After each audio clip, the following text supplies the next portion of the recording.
Hey, good morning, Pat and Estella, and anybody else who's plugged in. Just one more follow up to kind of what we were talking about on Sunday. Sunday we talked about the Nazareth experience, the growing up years of Jesus, and this didn't make the final cut in the sermon, but talked a little bit about, or I had read a little bit about the childhood of Jesus. And yep, good morning, Pat. And the thumbnail picture that I was holding up, this picture um, comes from a 14th century German translation of a book called The Gospel of Thomas, the infancy stories. There are actually several Gospels of Thomas, several books that go by that name. And it's always been interesting to me that so many of the spurious books, the false Gospels, were written by people who used the name Thomas. I think Thomas was more of a hero early on than he often is to us when we think about doubting Thomas, whether we're right or wrong. But yeah, so there were several books that floated around.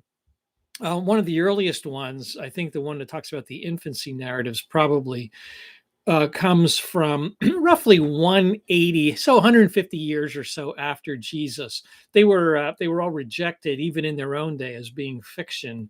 But yeah, it's interesting. There really is an interest, or there was an interest in the childhood of Jesus, and it's a really fascinating kind of story. In fact, Donna was just chatting with me very briefly this morning about the question of if we know that Joseph died. We don't know when, but Joseph probably died when Jesus was young man. Who knows? Good morning, Patrice. And Donna asked, do you suppose that Jesus would have been able to heal his father? And if he did, he didn't. That that Jesus' father died, and Jesus didn't heal him. Um, and it leads to some very interesting. But anyway, so there's these infancy stories about Jesus, and on Sunday we talked about the people from Nazareth who rejected him, and they rejected him because they said, "Good morning, Rox." They said, "We know you. We know your family. We saw, in essence, they're saying, we saw you grow up. Who do you think you are?" Which raises a really kind of interesting thought, because in the infancy stories of Jesus in these false gospels, this one particularly called the Gospel of Thomas, there's some really interesting stories about the young Jesus growing up. And usually, I mean, the ages, roughly they're this gospel, and I hate to use the word gospel, but that's what is called, the Gospel of Thomas, false gospel. But it talks about the stories of Jesus from roughly his toddler years, 5-ish to about 12. The story that is in the gospel, the only childhood story about Jesus that is in the gospel, the story about how he got lost when his parents came down to Jerusalem, lost, and they found him in the temple and talking to the scholars. But there's some really fascinating stories, because what they do, these false gospels, the false gospel of Thomas, it presents a Jesus, a childhood Jesus, who had powers but had to learn to use them, and how to use them for good. So they really paint a picture of a young Jesus who had kind of a growing awareness of his, for lack of a better word, of his supernatural powers. And like any kid, he didn't always use these powers for good, as he kind of became more and more aware of his powers. And in fact, kind of the way they portray this this young Jesus, is a Jesus, a character who really didn't even know he had powers, who almost kind of stumbled upon them, um, and just kind of became aware of the fact that he had these supernatural powers. So one time, one of the stories, when Jesus is a toddler, a young boy, older than a toddler, 5-ish or so.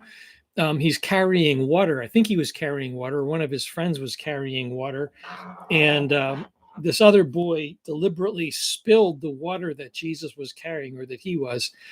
And Jesus responded kind of spur of the moment. He just responded naturally, and he kills this child. He whatever he says, when the boy spills the water, Jesus responds instantly and kills him because of this incident in anger. Another time, another boy said something to Jesus, and Jesus just curses him, and the boy just withers up and turns into a corpse. There's this picture, the picture that I use is the thumbnail that comes from like I said, a 14th century German translation of this book, the Gospel of Thomas. This one shows an episode where Jesus and some of his friends were they're playing in the mud essentially, and they made some birds. They made some clay birds. And the Jesus character, you can see him with the halo, the Jesus character claps his hands and the birds become real and fly away, just mesmerizing all of his young friends who were playing with these birds, who were playing in the clay with Jesus. But ultimately, so there's these various episodes where Jesus is in this book. As a young boy, Jesus is learning that he has these powers, and he's often using them for evil purposes in this gospel, because he really doesn't have a handle on either who he is, or he doesn't have a handle on these powers. Ultimately, this is where it gets interesting when you compare these stories with the legitimate gospels and what we read on Sunday. Ultimately, the neighbors grow upset with Jesus, and who wouldn't? If you have this young boy running around who is cursing his friends, and they're withering up and turning into corpses. Ultimately, the neighbors come to Jesus' parents and they complain about Jesus, and they say, your son is out of control in these gospels. And the parents, Mary and Joseph, ultimately agree, but Jesus hears about this. He hears that his neighbors have complained about him, so he blinds them all, and they're all blinded by Jesus because of their complaints about him. But his parents recognize that this is true, that he is somewhat out of control with his power. So they try to get him some tutors, some scholars, and Jesus really doesn't take them seriously because he recognizes that he knows more than they do. And ultimately, as Jesus works with some of these tutors, and even though he doesn't,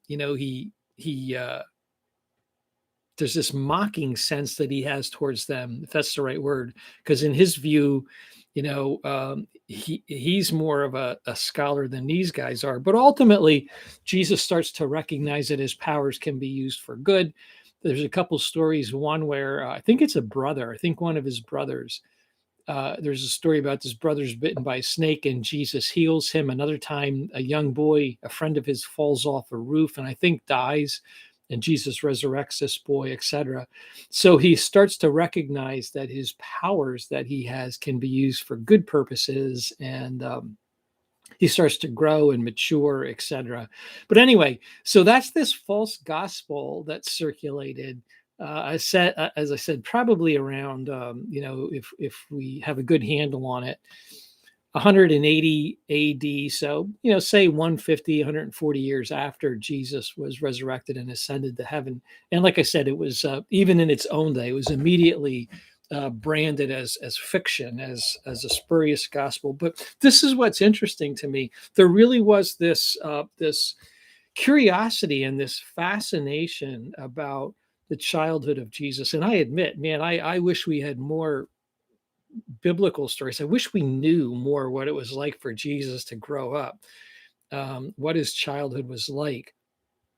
But I do think we get a sense from what we talk about on Sunday, the testimony of his neighbors in Nazareth, the people who knew him. I mean, the Gospels do tell us that Jesus, obviously, his parents were from Nazareth. They went to Bethlehem because of that census. They're in Bethlehem when Jesus is born. They apparently stayed in Bethlehem for a period of time.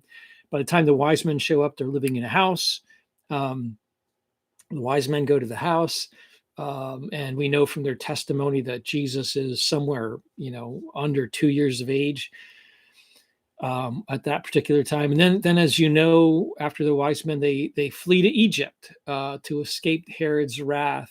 They didn't have to stay long because Herod died shortly thereafter. And then they're about to return to Israel, but they're warned in a dream that one of Herod's descendants, one of Herod's sons, because Herod's territory was divided up. So they go back to Nazareth, The gospel writers talk about that. They go back to Nazareth, and that's where Jesus was raised. Nazareth was his hometown. And the testimony of his neighbors, the people who knew him, small town, like we talked about, 500 people or less. Testimony of his town is, we knew you. We saw you grow up. We know your family. We know your brothers and sisters, James and Simon and Jude, and we know your sisters are right here. We know your parents. You know, your dad was a carpenter, builder. You're a carpenter. So the testimony of them is that they knew him, and they reject Jesus for that reason. So obviously, there's no sense of his neighbors that Jesus was doing these miracles, cursing his little childhood friends and turning them into withered corpses, or clapping his hands and making clay birds fly away. The testimony is that there was none of that. There was none of that kind of demonstration of his power as they watched him grow up. In essence, what they're saying, what the neighbors of Jesus are saying is, we saw you. You're normal. You're just a normal kid growing up in our village. We knew who you were. So really, that's about the only clue we get about the childhood of Jesus, but it's significant. And you really wish that you knew. You really wish you knew that you had some stories about the childhood of Jesus and what it was like. But that's what we get. But because we struggle with this, and you had these these false gospels circulating, all purporting to say that Jesus had powers even as a young man. And I suspect that had he had powers as a young man, and had he been exercising those powers, his neighbors would never have responded like they did in the Gospels of Matthew, Mark, and Luke, when they say, in essence, come on, we knew you, know your family, saw you grow up. We know you as the carpenter, the builder. And they rejected Jesus for that reason, not because they didn't know him, but because they did know him and they had a sense of who he was. But the other thought, really quickly too, is I do think that there's a real misunderstanding, and I think these false gospels show that there's a real misunderstanding about the actual power of Jesus. And there's the sense in these false gospels that Jesus' power was kind of like magic, like he possessed this ability that he didn't know how to control. In the gospels, there's no sense of Jesus needing to learn how to control his powers. In fact, it's actually the gospel writers, or not the gospel, but I think it's Hebrew, talks about the fact that Jesus had to learn obedience, not that he had to learn how to corral his power, but that he had to learn obedience in much the same way that we do. That doesn't mean he had to learn it from a position of disobedience, but he had to learn what it means to suffer and to obey the Father. But his powers were not something that he had to learn to control or to corral, because his powers weren't magic. In some way or another, his power was connected to the Spirit of God at work within him.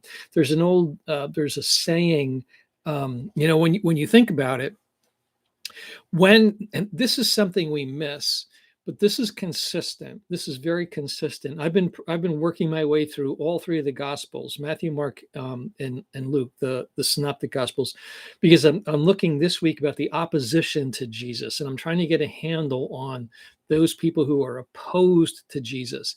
And there's a consistent theme. They are always asking Jesus, I never caught this before, by what authority do you do these things? They don't ask about his power. They ask about his authority. That's a significant thing, because, and then, as you know, some of them concluded your authority comes from Satan. The Pharisees will say, what you do by the power of Satan. So they looked at it as a question of authority. By what authority do you do these things? Even his disciples, when Jesus did like the calming of the water, they were amazed at his authority, and that's important. There's an old kind of funny saying, that a bull in a china shop has power but no authority to be there, and that may sound really ridiculous, but it's a significant concept that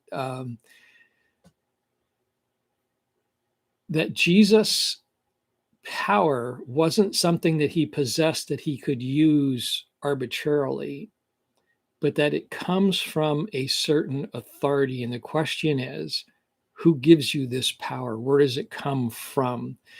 This is an important insight into the actual power of Jesus, that he didn't possess it arbitrarily, but that it comes from somewhere. By what authority do you do these things? And that's an important concept to understanding Jesus and who he is. A bull in the china shop has a lot of power, but he doesn't have any authority to be there. Jesus had power because of the authority behind the power, because he was given authority. And that's a significant concept. So at any rate, I want to finish right there. But yeah, so it's an interesting thing to me. I wish that we, had a really good handle on what it was like for Jesus to grow up. My sense is that that ultimately we'd be disappointed, that it would be pretty normal, because that's what the neighbors say. We knew you. We saw you growing up. We saw you playing with your brothers, James and Simon and Jude. And they didn't see anything in Jesus as a child that would make them say, God's hand is on this guy. As far as we know, God's hand is on this guy. That what they saw was a normal childhood, and that's one reason why they rejected him. So anyway, final thoughts about this last week. It was in my notes, this concept that just didn't make the final cut in the sermon, but for whatever it's worth, yeah, I do think, though, it is an important concept for us to understand Jesus, this concept of his power that he had. He didn't use it arbitrarily as a young boy growing up. He couldn't clap his hand and turn clay pigeons into real pigeons, but that his power was connected to his authority, to the authority that was given to him. And that's the question everybody asks of Jesus. Everybody around Jesus is asking, by what authority do you do these things? Anyway, so I don't know if any of that is important or not, but I got to do these things every Tuesday and Thursday, so sometimes it's hard to find things to talk about. But it was an interesting thought to me. I've been pondering this ever since last week. What the childhood of Jesus was like. Let me pray, and then we'll get on with our day. Father, thanks for the day that you have given us. God, I think of people that we love who right now are suffering. Think of Marilyn Barniak, who has been through difficult circumstances. I think, God, of many people in church and in our neighborhood and our communities who've been sick lately with COVID. Think of Fred Moyer, God, who has been hospitalized and is rehabbing, and others. God, others too. God, I pray that you'd be present in their lives and be bringing to them a sense of hope, and a sense. I pray that you'd be healing their bodies. Pray for Seal too, and others who are struggling. God, help them to know that they're loved very much. That there are people from their church and their communities who care much. God, sometimes I wish we could do more. Sometimes there's this feeling of, I don't know how to care for people who are struggling, but God, and so we put these people in your hands and recognize that you're the great healer. Give them hope and comfort and restore them to health, God. God, I thank you for Jesus, and just in more ways than we can ever begin to express. We're grateful for what you did through Jesus. We're grateful, God, for how you clearly were at work in his life, how you accomplished so much through Jesus, and that goes on even to this day. Thank you for that. God, I pray that you'd be present in our lives today, and I pray this in Jesus' name, amen. All right, everybody. Well, thank you very much. Joanne Grimm, thank you for that reminder. Several people, Joanne and others, Joanne Grimm, we need to be praying for her as well. Just a struggle for a lot of people right now. So hope you guys have a great day. Love you all. And we'll be live Sunday in person. So look forward to seeing some of you on Sunday here in person and others of you on YouTube. So have a good day.